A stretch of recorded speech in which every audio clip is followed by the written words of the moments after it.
It was just a photograph of a seamstress from 1917, seated at a mending table in a British training depot in Kent, needle in hand, head bowed over a soldier's uniform. For over a century, the photograph sat in a regimental collection, filed under support staff, unnamed. Nobody looked twice. Then in 2024, a textile archivist in London zoomed in on one detail, and what she found is the exact reason you're watching this video right now. Her name was Claire Bennett. She specialized in wartime clothing and uniform construction, a niche so small most archives didn't even have a dedicated position for it. She digitized 4 uniform-related photographs that week. This was the 5th. A woman, mid-stitch, hands slightly blurred from the photograph's long exposure. Claire zoomed in on the woman's fingers, checking stitch density for a report on wartime textile shortages. Standard routine work. Her hands stopped moving. The stitches weren't standard regimental repair work. They followed a pattern, tight, deliberate, repeating in a sequence no mending technique of that era used. Claire had studied thousands of wartime uniform photographs. She had never seen stitching arranged like this. Not once, not in any collection, not on any garment. This is not a story you've heard before. Historians who've since reviewed this case have said exactly the same thing, and by the end of this video, you'll understand why. Why would a depot seamstress, a woman with no rank, no authority, and no reason to be noticed at all, sew a hidden pattern into a soldier's uniform? That question is what this story answers. And the answer is the reason an entire regiment owes its survival to a woman whose name never once appeared in its official history. Her name was Mary Whitcomb, 26 years old, from a weaving town in Lancashire. She'd worked in textile mills since she was 12, the way most working-class girls in that region did. No formal schooling past elementary level, no family money, no path forward except her hands and what they could produce. In 1916, with mill work drying up and the war demanding uniforms by the thousands, Mary took a position as a depot seamstress at a training camp in Kent, mending, altering, and inspecting uniforms for soldiers passing through before deployment. Stay with this, because what made Mary different from every other seamstress in that depot is the exact thing nobody in authority ever thought to ask her about. Mary had spent 14 years, before the war, working in a mill that specialized in regimental cloth, the exact wool blends, weave patterns, and stitching standards used across the British Army. She knew, better than most quartermasters, exactly what a properly constructed uniform looked like, thread by thread. This mattered more than anyone in that depot understood. By late 1916, British intelligence had grown increasingly concerned about a specific, narrow vulnerability. Soldiers returning from leave, or transferring between units, whose paperwork was in order, but whose identities couldn't always be fully verified in the chaos of wartime bureaucracy. Remember this detail. It's the key to everything that happens next. Mary's job included routine uniform inspection, checking for damage, verifying regimental markings, preparing garments for reissue. In November 1916, she inspected the uniform of an officer newly attached to the depot for reassignment. Something about the construction troubled her immediately. The wool was correct. The insignia was correct. But the shoulder seam, the exact stitch count, the tension, the finishing technique, didn't match any British Army contractor she'd worked with in 14 years of mill experience. It looked right to everyone else in that room. It did not look right to her. She said nothing that day. She simply made a note in her own private ledger, the kind of habit a careful tradeswoman keeps without thinking twice about it, and continued with her work. She had no way of knowing that this single, quiet observation would be the first entry in a private record that would take over a century to be believed. Mary raised the issue with her supervisor the following week, carefully, the way a woman without rank was required to raise anything in that world. What happened next is the exact moment this story stops being about fabric and starts being about a woman nobody in power was willing to hear. Her supervisor, a depot quartermaster named Sergeant Fitch, listened for less than a minute before dismissing her entirely. Uniform inconsistencies, he told her, were common. Wartime contractors varied, supply chains were strained, and a seamstress's opinion on construction technique carried no official weight in matters of personnel verification. Mary returned to her table. She did not raise the issue again through official channels, but she did not stop noticing either. This is the moment the system failed her, and the moment she quietly decided to stop relying on it. Over the following months, Mary began keeping a private ledger of her own, documenting, in careful shorthand, every uniform she inspected that showed the same subtle construction anomaly. A stitch count, a seam tension, a pattern repeated, always in the shoulder seam, always on officers newly attached to the depot from other units. By March 1917, She had recorded 6 instances, 6 uniforms, 6 different names, 6 men who had passed through the depot without a single other person noticing what her hands had noticed instantly. No official record from this period ever mentions Mary Whitcomb's ledger. That silence is not an accident, it's the entire point of this story. Mary began sewing a small, deliberate mark of her own into any uniform she flagged, a tight cluster of stitches in the inner lining, invisible unless someone specifically knew to look for it. Not sabotage, not alteration. A private, permanent record, hidden inside government property, that no officer ever thought to search for. I did not need them to believe me, she wrote in her ledger, in an entry dated April 1917. I only needed them to eventually see. That single line is the reason this story exists at all, and you're going to hear it again before this video ends. By the summer of 1917, Mary's private ledger had grown to 11 entries, 11 uniforms, marked and recorded, that no official investigation had ever looked at twice. What happened next is the moment this story stopped being a quiet suspicion and became something the depot could no longer ignore. In August 1917, one of the officers Mary had flagged and marked 8 months earlier was arrested at a rail junction near Dover, attempting to board a civilian vessel with falsified travel papers. A subsequent internal investigation, conducted quietly and never made fully public, confirmed what Mary's hands had recognized on sight. The man was not who his uniform claimed him to be. He had been operating under a fabricated identity for nearly a year, moving between depots using uniforms constructed just well enough to pass casual inspection, but never well enough to fool a woman who had spent 14 years learning exactly what British regimental cloth was supposed to feel like. This is the moment that should have changed everything for Mary Whitcomb. It didn't. The investigating officer who closed the case, a Major Ellison, noted in his final report that the uniform anomaly had been identified through routine depot inspection procedures, language that credited the system itself, not the specific woman whose ledger, whose marks, and whose 14 years of expertise had actually caught it. Mary was never interviewed for the official record. Her ledger was never requested. Her name appears nowhere in the surviving case file. She caught a man that trained intelligence officers had missed for nearly a year, and the official record erased her completely. If a story like Mary's, a woman who saw what an entire system refused to look for, deserves to be told properly, you know what to do. Claire Bennett didn't stop at the photograph. That evening, she began searching regimental archives for any surviving personnel record connected to a depot seamstress at that specific Kent training camp. What she found next is the piece of evidence that turned a single photograph into a 100-year mystery. She located Mary Whitcomb's employment record, thin, procedural, listing little beyond dates of service and wages paid. But attached to the file, misfiled decades earlier under an unrelated supply ledger, was a small leather-bound notebook. Her hands went still for the second time that week. It was Mary's own ledger, 11 entries, in careful shorthand, each one a uniform inconsistency, a date, and a private mark description. The exact private record Mary had kept because the official system refused to keep one of its own.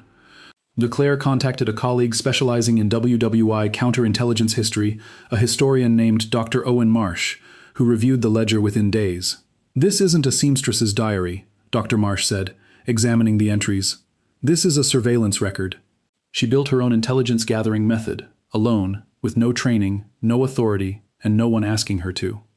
Dr. Marsh cross-referenced Mary's 11 entries against surviving depot transfer records from that period. 9 of the 11 names matched officers whose service records showed unexplained gaps, contradictory postings, or discrepancies never formally investigated at the time. 9 out of 11, flagged by a woman whose observations were never once officially requested. She wasn't guessing, Dr. Marsh said. She was right. 9 times out of 11, using nothing but her hands and 14 years of mill experience, nobody in that depot considered relevant to anything. Dr. Marsh and Claire assumed, at first, that Mary's ledger represented the full scope of what she'd caught. They were wrong. What they found next is the twist that turned this from one woman's overlooked contribution into something far larger than either of them expected. Buried at the back of the notebook, in a section Claire had initially skimmed past, were 4 additional entries, dated 1918, after the officer's arrest at Dover. Mary had continued her private surveillance for another full year, uncredited and unasked, even after proving her method worked. 2 of those 4 names matched officers later confirmed, through post-war intelligence reviews, to have operated under false identities throughout the final year of the war. 2 more men. Caught by the same woman, using the same method, still never officially acknowledged. This wasn't a single lucky catch, Dr. Marsh said. This was a woman who developed a genuinely effective detection method, refined it over 2 years, and never received so much as a formal thank you for it. Claire found something else in the ledger's final pages. A list, in Mary's own hand, of construction details she believed British Army quartermasters should adopt as standard verification checks. Detailed, specific, years ahead of anything the military formally implemented. Official Army records show that stricter uniform verification protocols were introduced in 1920, 2 years after the war ended, credited entirely to a post-war intelligence review board. That review board's recommendations match Mary Whitcomb's handwritten notes, almost word for word. If you thought this story was already remarkable, this is the moment historians realized it was so much bigger than anyone initially understood.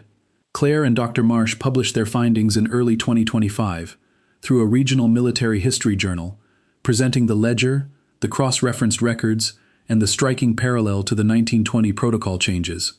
The response split almost exactly the way this story has split from the beginning.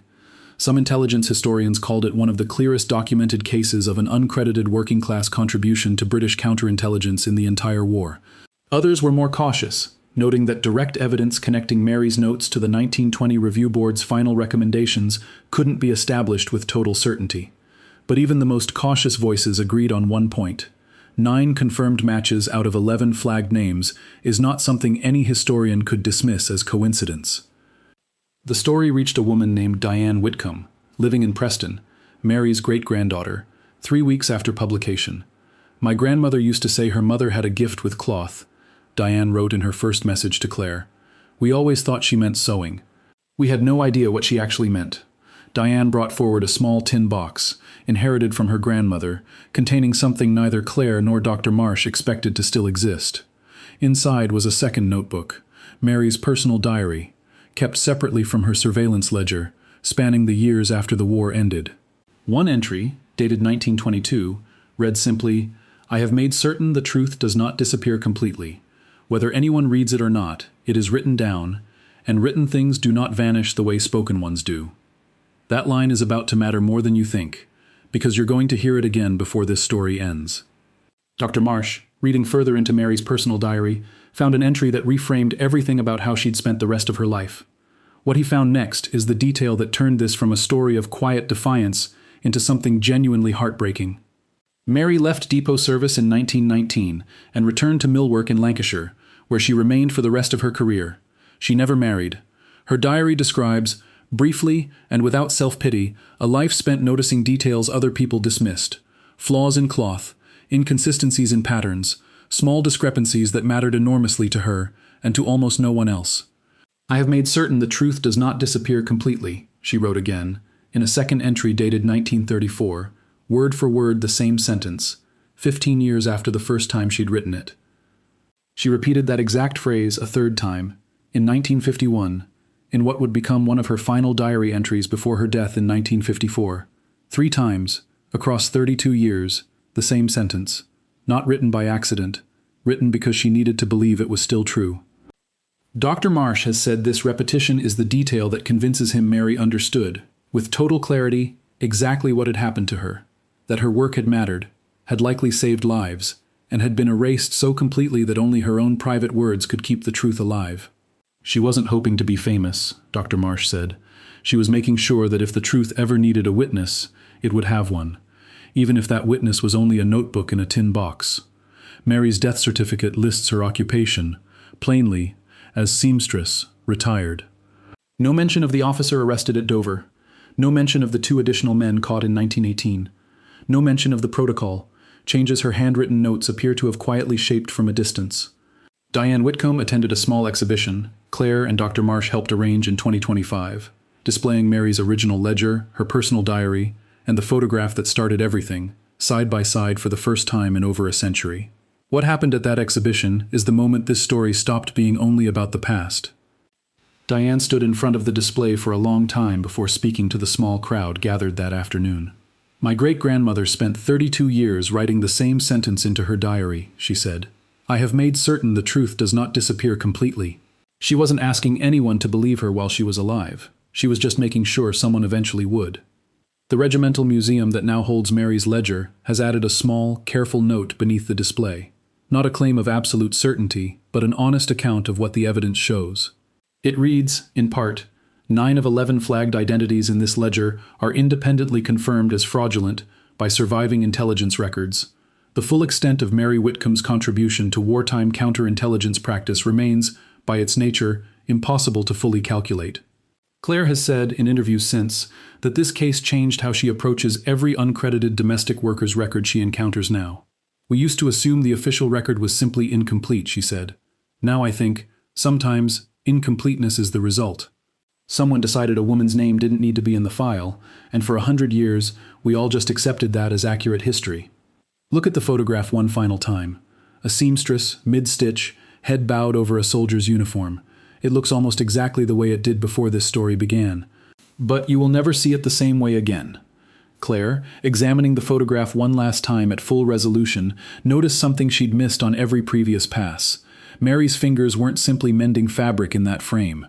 They were positioned mid-stitch, on the exact shoulder seam pattern her ledger later described, caught, by pure chance, in the precise act that would go on to catch 9 men that a trained intelligence system missed entirely. A photograph meant to document nothing more than routine depot work had, without anyone realizing it, captured the single skill that made Mary Whitcomb extraordinary. Mary Whitcomb never received a medal, never received a formal thank you, never saw her name attached in her own lifetime to a single one of the men she caught, or to the military protocols her handwritten notes appear to have quietly influenced years after the fact. But she made absolutely certain that one day someone would look closely enough to find the truth, and today you are the reason that promise was finally kept. I have made certain the truth does not disappear completely. She wrote that sentence 3 times across 32 years, trusting nothing but a notebook in a tin box to keep her word. What would you have done, in her position, unheard, unranked, and certain of something no one in power was willing to check? If stories like Mary's, the ones history tried hardest to erase, deserve to be found and told properly, subscribe, and let's keep looking closely at the hands history told us not to notice.